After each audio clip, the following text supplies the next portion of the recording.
along my journey, you know, being in and out of a bit of a wacky headspace, bit of a dark patch, so to speak. You know, kind of like the waves in the ocean, up and down and up and down. Sometimes just steady. But yeah, there's been something that I know has occurred since I was 15 years of age. And that something started occurring, you know, hanging around different people, doing different things. You know, I think it's just evolution of life. You know, when you're growing up, you play some sports, you go to the schools, you go to the skate park or the pony club or the tennis club or basketball courts or, you know, whatever you do as a kid. You know, what you do, there's other kids that do the same thing, and they'll intertwine. And yeah, you know, I really immersed myself in growing up, I reckon. It's pretty fun, tried to get into it all, have a crack at everything, meet everyone, you know, have all these kind of different friend groups and people that you know and see and talk to that, you know, it's all good. And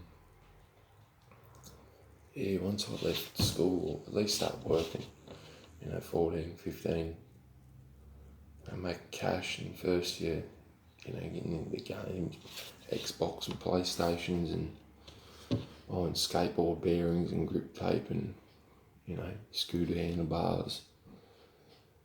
And yeah, it just evolved, and as I did, the alcohol was kind of something that's been pretty prominent there from that age, growing up in the Church of Jesus Christ of Latter-day Saints.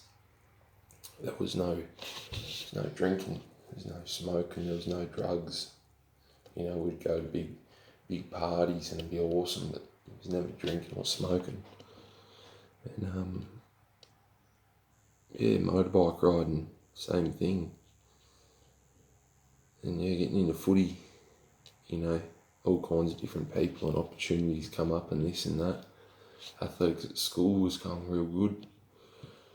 But yeah, just maybe not being ever around the alcohol, you know, it's such a new thing, getting drunk, you know, doing funny stuff. It's pretty good, you know, and sneaking out and hanging out with the riff-raff here and there and, you know, doing certain things. And slowly leading up to that,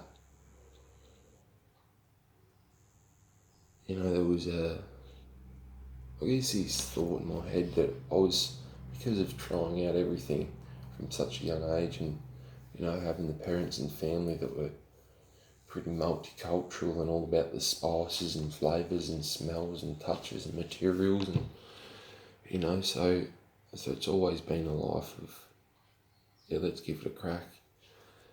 And yeah, like leaving school especially,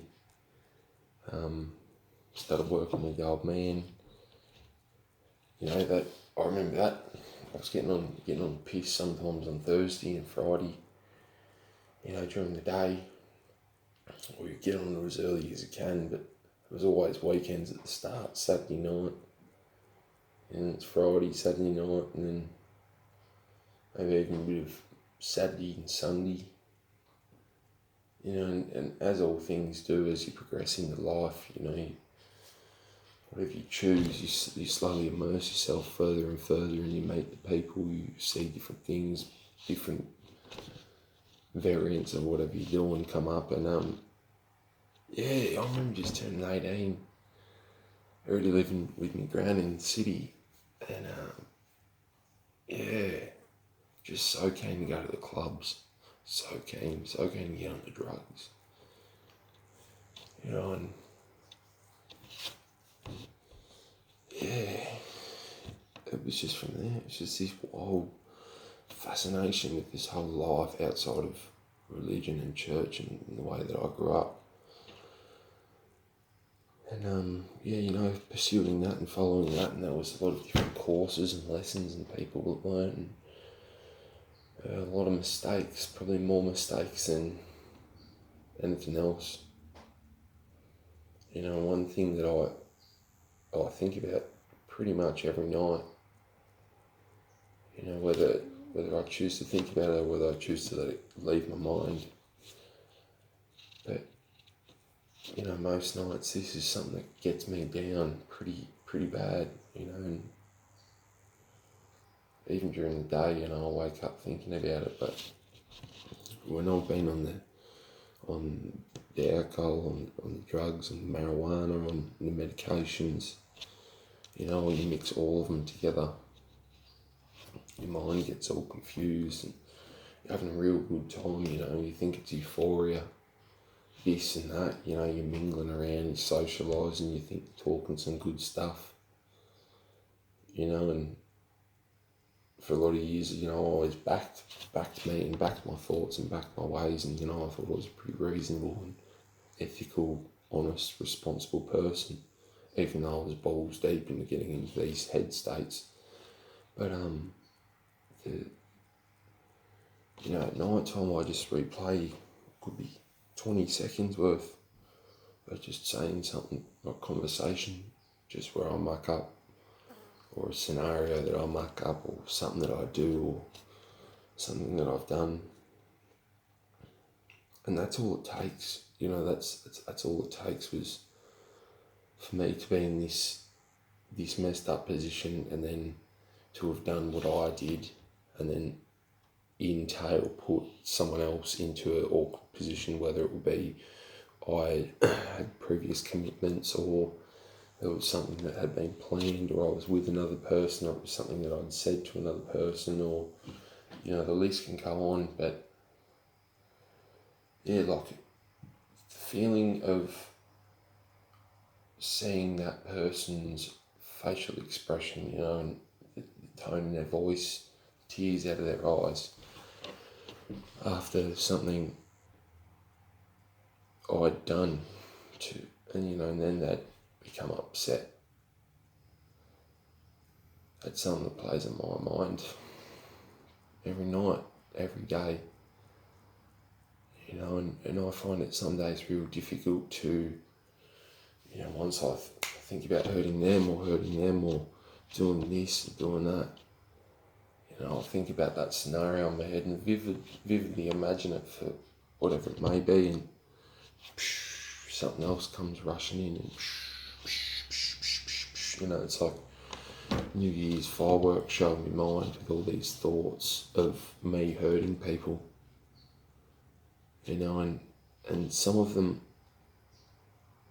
I know might sound bad, but I know truthfully within myself that it wasn't my fault, and I take complete responsibility, for the pain that the others are feeling, or at least try to, as well as taking that responsibility on.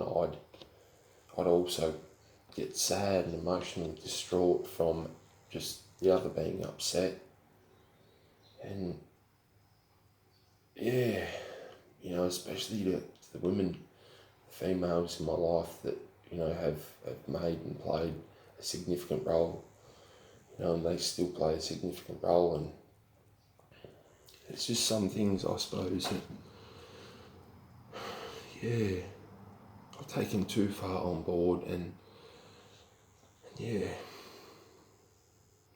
need to release it, and that's the only thing of getting on and getting over these things is trying to, admit, accept, talk about it, say sorry. But, it's just the old fucking spin out of my head, because I was like, no, you can't say sorry, it's been done, I mean, but it ain't fucking, like, drugs don't lead to a positive place. And I can say that from my own personal experience. It depends on who you are and what you've done, what you're into, but I know from my point of view that every time I do drugs now, over the past year or 2, 3 years, after getting off the fucking heavy binge, they just bring out these subtle things that I would have done, many years ago when I was a crook. And I'm doing them now, and I don't like it. Yeah.